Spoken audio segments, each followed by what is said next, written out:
Hello there, this is the portfolio, another time to look at issues trending in Nigeria's economy, extending to finance and investment. And your host is Cliff Ayoze. Of course, what is happening? And we're here to lead into it. Of course, we have the second public hearing by the National Assembly on the 2018 budget. And of course, people are making their input on how the 2018 budget should turn out to meet the people's expectations.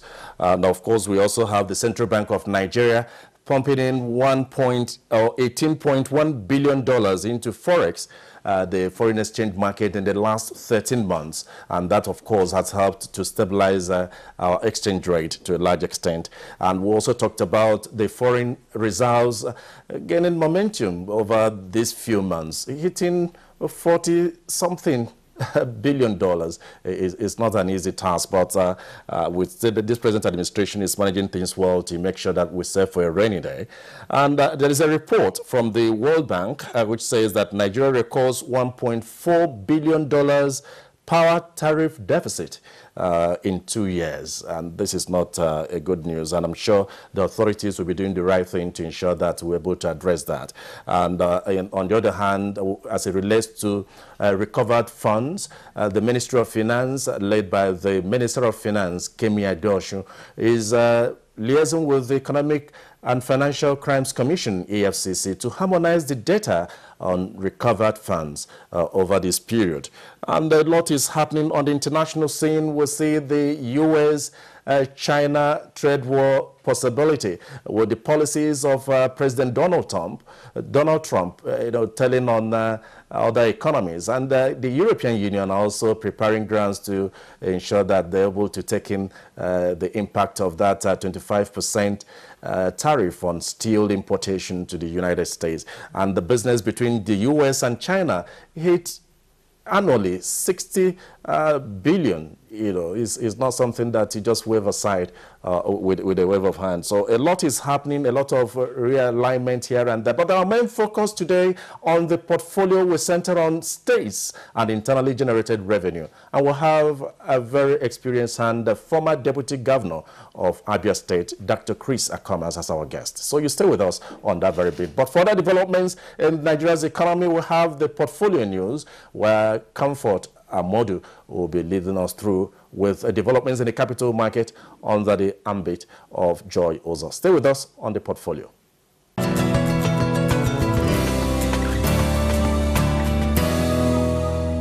Welcome to Business News.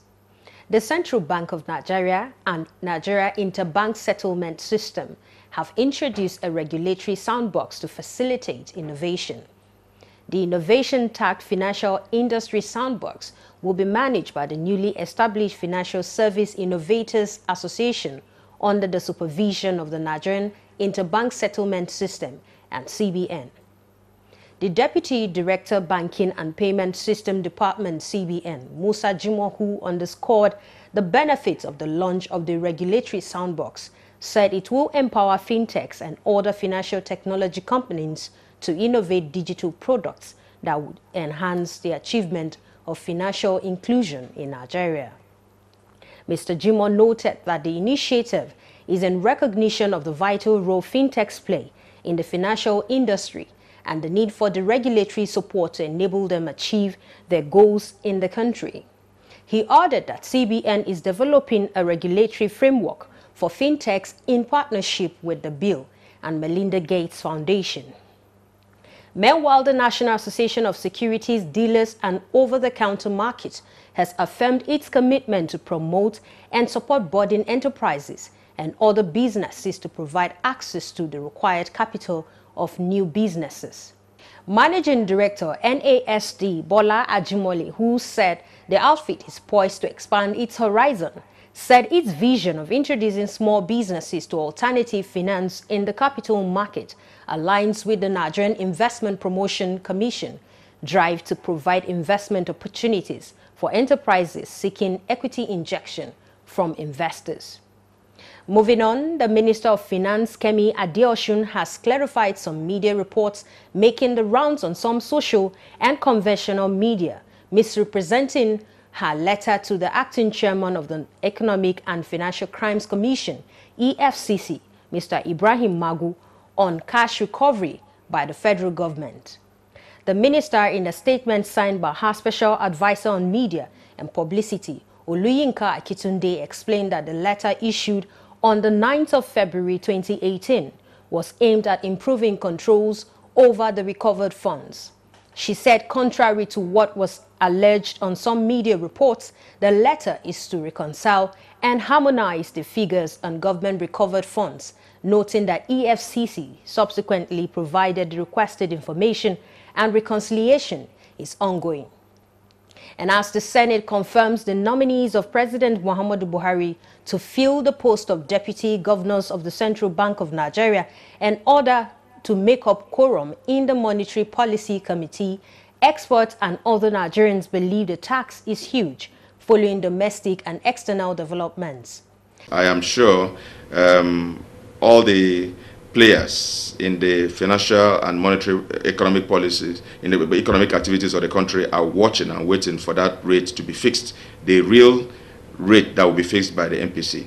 Once it is fixed, many other decisions will be taken. Right now, some foreign investors are still watching. They don't want to come in here. They're watching, waiting for that MPC, for the MPC to come and to know what rate they're going to be fixing. This will obviously determine so many other decisions that will be taken in the economy. And CBN has said it will hold its first meeting of the MPC on April 3rd and 4th this year. That report does it on the news segment. Thanks for watching.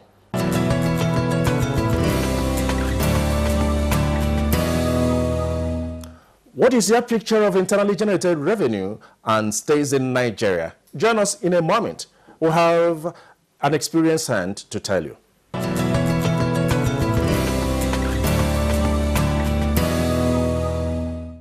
On the portfolio hot seat, our focus will center on states and internally generated revenue. This against the background of dwindling revenue generation in the 36 states of the Federation, with the exception of a handful.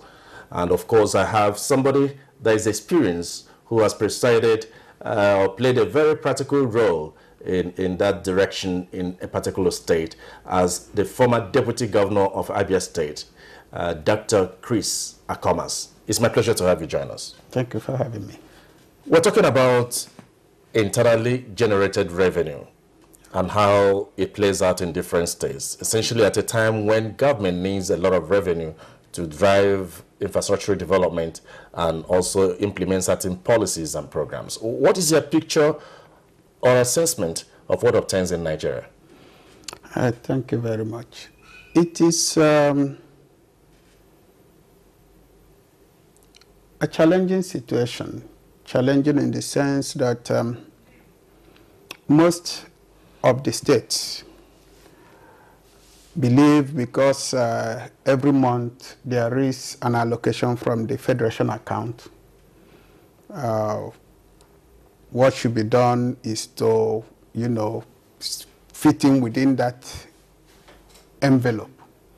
So most states operate a kind of envelope budget. They get the money from the federation account, they work within that, and little or much nothing is done in advancing the internally generated revenue. And the reason being that in most cases, even the states that try to make efforts, except for few states that have perfected the act of having the generation come into the state coffers properly, most of the states seem to patronize, use internally generated revenue contracts as a way of patronage. They patronize families, they patronize friends, they patronize their boys. They seem to have forgotten that what comes from that is what boosts the state economy. Furthermore, they said necessity is mother of invention. If you recall, when though Lagos State have been doing well, they were also doing well before then. But what happened forced them to think more, think out of the box, and came up with something more robust. Okay. If you remember the issue in the day of President Obasanjo, when the allocation of the local government areas were seized because of, the creation of the local government development centers. The state had to meet up. They had to keep going. And the former governor, the governor then, came up with systems and ideas that helped boost their revenue. And they did not just boost it. They sustained that growth path.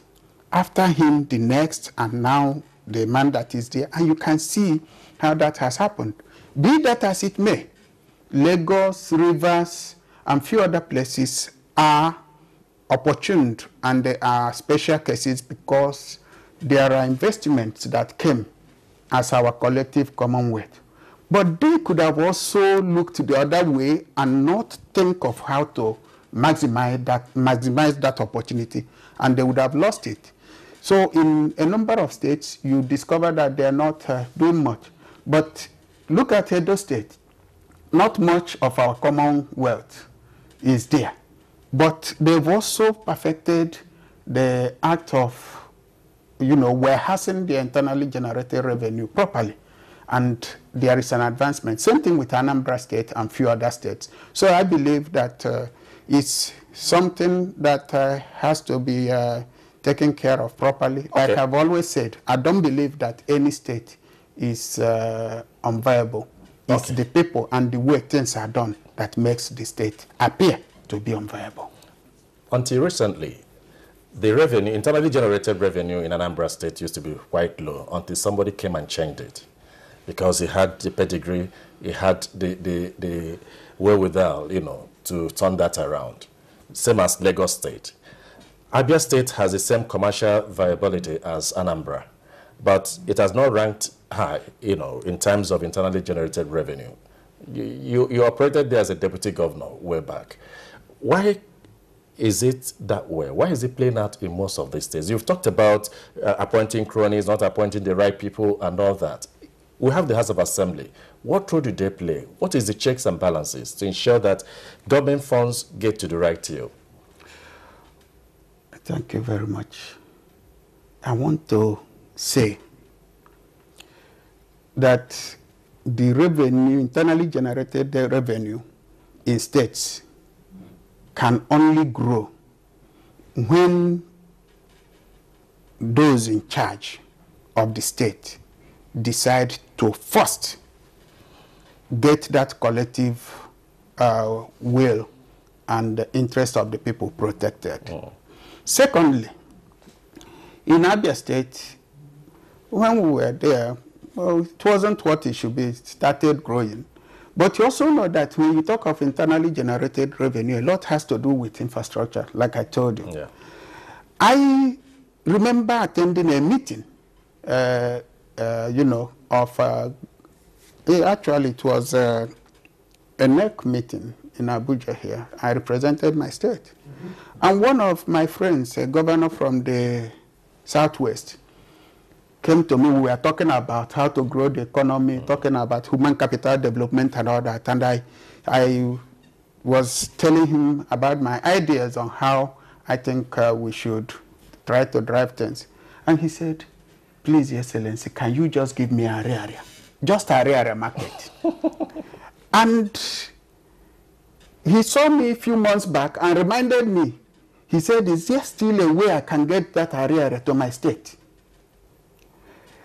For him, there is an existing gold mine that have not been mined. But over the years, even getting to area became a problem. The roads were impassable. Getting into the market was even an issue. Every time for me, when I go around that place, I pray that there won't be fire or anything because of the blockades. You don't see the access as free as it should be. The facilities that should be are not there. But recently, there are efforts that I've seen in opening up the area. And I think over the years, marginal increases in IGR has come up. But a lot more need to be done. And if we can do that, we will even surpass what is happening in Anambra, in Abia. But like he said, Anambra was there, somebody came. But if you trace the records and the history, you will see that at some point, somebody started it, and it continued, and the growth is there. So what we need is vision, a leadership pattern that recognizes that we have to grow what we have, that we don't have to continue the same way and allow things to deteriorate. In most states, there are states that don't even bother about IGR. What you see that is reported are those that must be captured because the states, all the states must have board of internal revenue. And those boards will do some things, they will do their work. People must process landed, land documents and all that. So revenue will come, people will go for consent and all those things. So, but how many people do come for consent?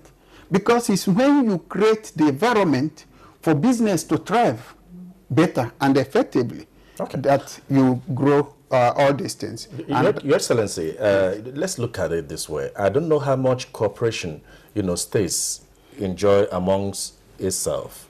You have the Southeast Bloc, you have the Southwest Bloc, you have the North. Is there anything wrong with collaborating with states that made a success of, say, development in their area? Like we have Lagos State generating revenue, more than 31 states put together. The whole 31 states, Lagos State alone generates revenue more than these people. Is it wrong for maybe state A, Kano, go to Lagos State, like I see them having a summit, a collaboration, to borrow a leaf from what obtains there and replicate it in your state? What is wrong with that? There is nothing wrong. In fact, there was a peer review mechanism to encourage states to look at what other states are doing and what they are doing and see if there are better ways or systems and things they can borrow from the other states.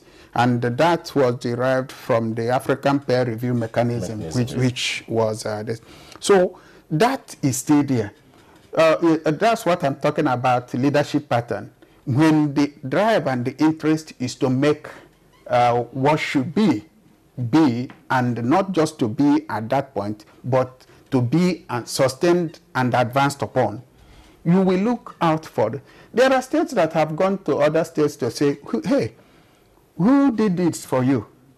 Can this person come and study our situation and let us? And in some cases, they've actually borrowed that. But is the will to now implement it? That is the issue. It's not problem of governors talking to governors. Governors are not holding back such advices or information from their colleagues. But it's the person who gets this information, what he will do with it, what he decides to make of it. You get the professional, and then you are talking of Lagos State. We talk of budgeting, we talk of all this. Lagos wants to get something done. They hire people from all over, anybody that can get this job done and done well.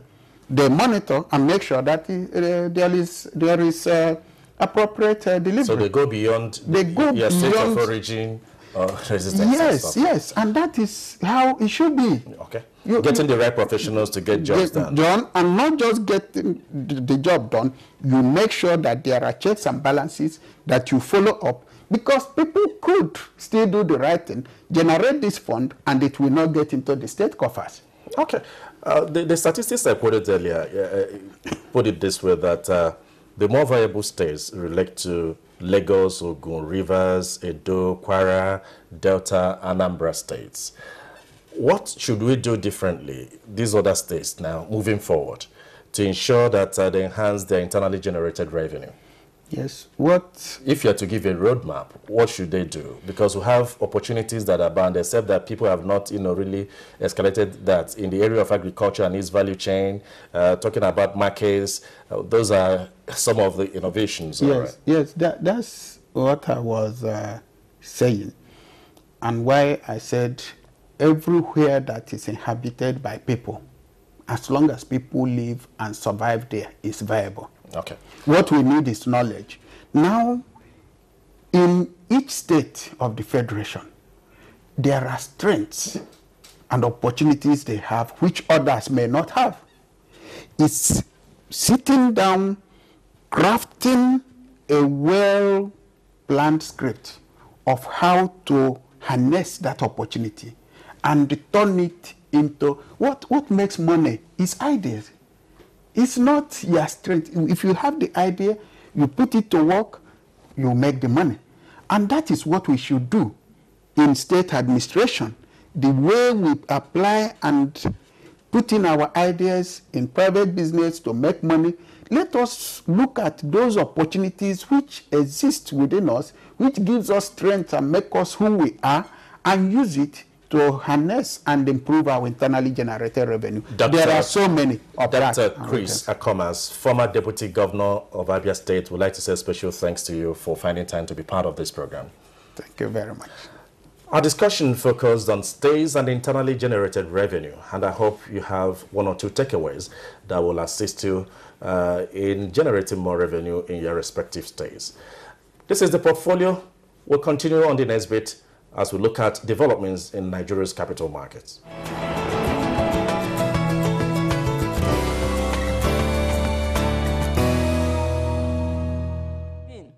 A total turnover of 2.328 billion shares worth 28.927 billion naira in 25,530 deals were traded last week by investors on the floor of the Nigerian Stock Exchange.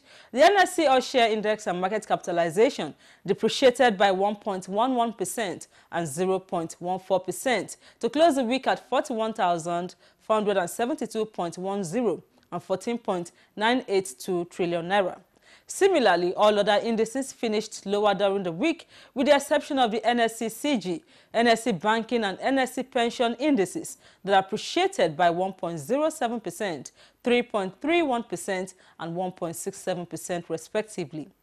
The financial services industry measured by volume led the activity chart with 1.784 billion shares valued at 20.385 billion naira. Traded in 16,823 deals, thus contributing 76.60% and 70.47% to the total equity turnover volume and value.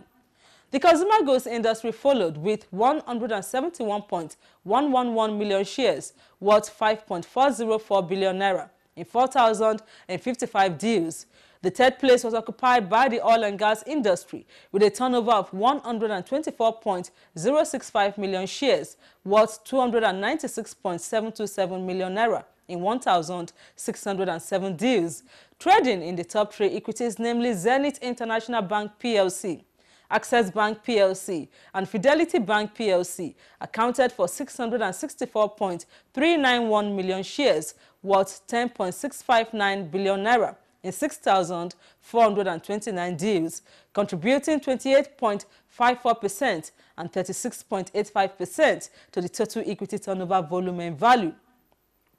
Also traded during the week under review were a total of 4,165 units of exchange-traded products, ETPs valued at 78,276.06, executed in 15 deals. A total of 5,152 units of federal government bonds, valued at 4.562 million naira, were traded the week under review in 24 deals. 33 equities appreciated in price, 49 equities depreciated in price, while 89 equities remained unchanged. And on the foreign scene, United States stocks retained downward trend to close the week under review. Dow Jones lost 1.77%, S&P 500 lost 2.10%, and Nasdaq Composites depreciated 2.43%. European stocks also ended the week in the red. The FTSE 100 lost 0.44%. German DAX lost 1.77%, while the France's CAC 40 went down 1.37%. And that's about the size of our package in the Capital Market Review segment of the program. Many thanks for watching. I am Joy Uzo.